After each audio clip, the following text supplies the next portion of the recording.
Thank you. Good morning once again. My name is Gideon Kapalasa, a Rotary Peace Fellow from Malawi. Today, I'm going to be presenting about the antibiotic crisis and its impact on fostering peaceful coexistence.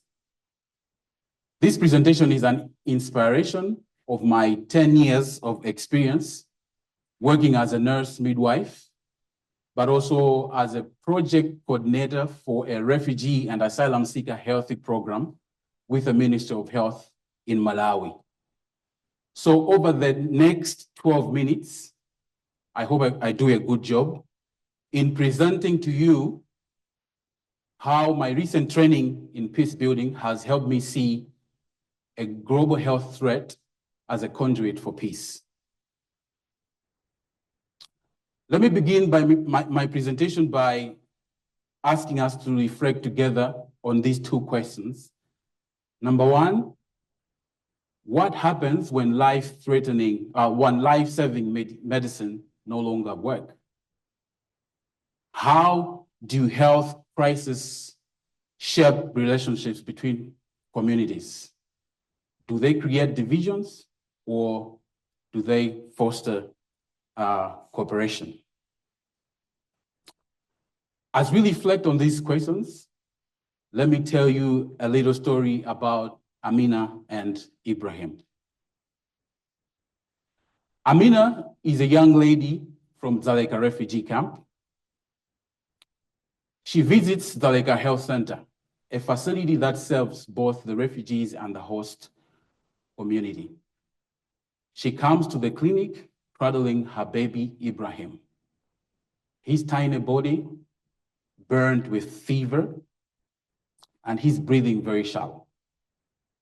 Well, this is not something that is very new to Amina. She had seen it before.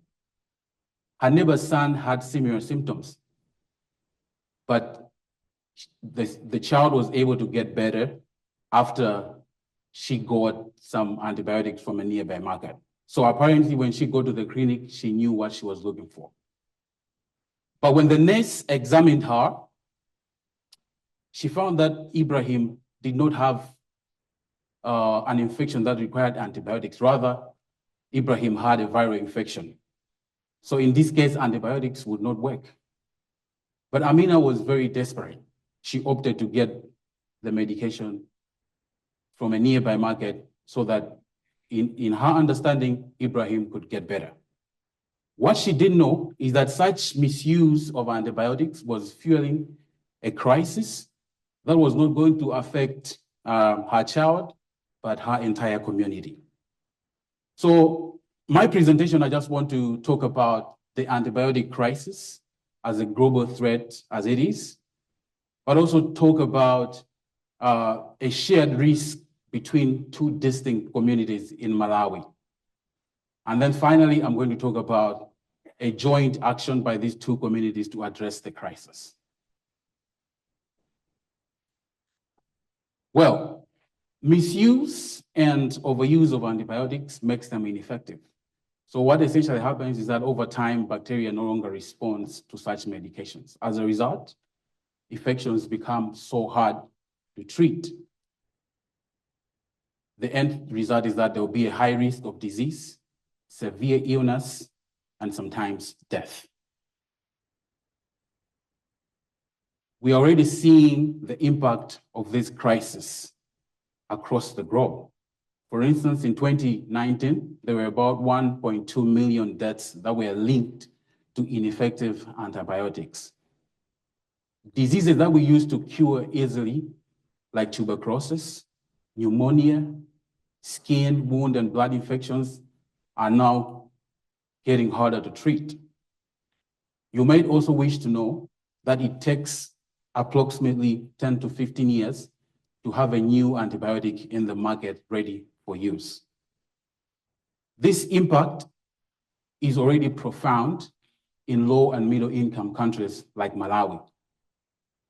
In 2019, out of the 250,000 children that died as a result of antibiotics that were not working, 99% were from low and middle income countries, translating to one child dying every 2 minutes.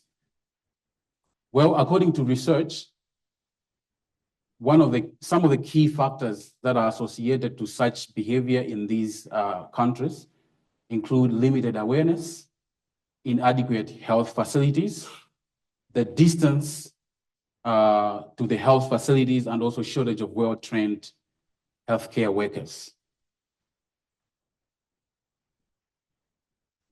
Now, quickly, let me just talk about my country, Malawi, where I come from, where this impact has also been huge, but also where the intervention that I'm going to recommend would be implemented.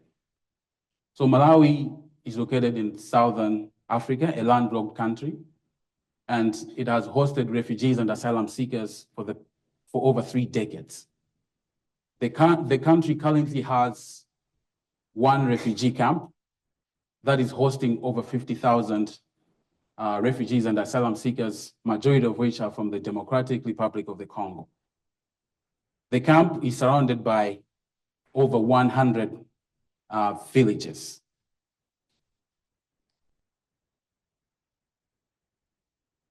So hosting refugees in Malawi hasn't come with its fair share of challenges and tensions, from crackdown between refugees and the host communities to forced relocation by the government.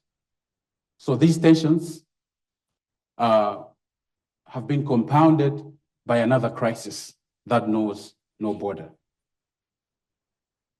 So both refugees and host communities suffer when antibiotics fail to work, essentially because of overcrowding, poor sanitation, and barriers to healthcare system, as already highlighted.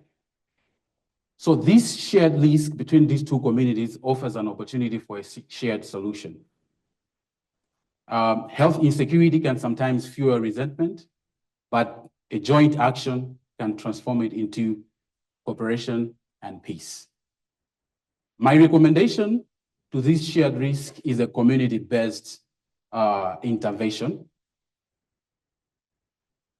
This is because in 2021, during the COVID-19, we saw the same communities, the host community and the refugee camp, working together. As they did that, what did we see? They were able to build trust. They were able to reduce fear, but above all, created relationships that extended beyond the pandemic. I'm personally persuaded that this antibiotic crisis offers another chance to build peace between these two communities, but through a joint action. This slide is just an overview of the framework that we used during the COVID-19, but also just to give you a picture on the actual details of what we want to do when we are trying to bring these two communities together. So our first step would be actual engaging the leadership from both communities. The idea is that we have access to these communities and also try to reach these communities at the smallest unit as possible. And then we would develop the programmatic tools as we work with these communities and begin the actual engagement. The third step is now to alternate the sessions. So between the refugee camp and the host communities. The idea is that we are going to be able to see change in behavior and also actions that are distinct in both communities. So we want these ideas to be shared by both communities. The next step would be support reinforcement of such kind of behaviors. We believe that these communities would have behaviors developed separately, but we want both communities to have structure that will see these behaviors being reinforced in this shared approach. And then finally, the technical team would conduct follow-up to make sure that these actions have been internalized. In a period of 6 months to 1 year, our expectation is that after we have implemented this, we'll be able to see a reduced illness and more so death as a result of overuse or abuse of antibiotics, in one way or the other, so we hope. So when communities work together as allies, they're able to build peace. And when communities have peace, we know they are stable. As a result, they'll be able to contribute significantly to peace building. So a crisis like this one, when looked critically and analyzed, could be taken as an unconventional way of peace building.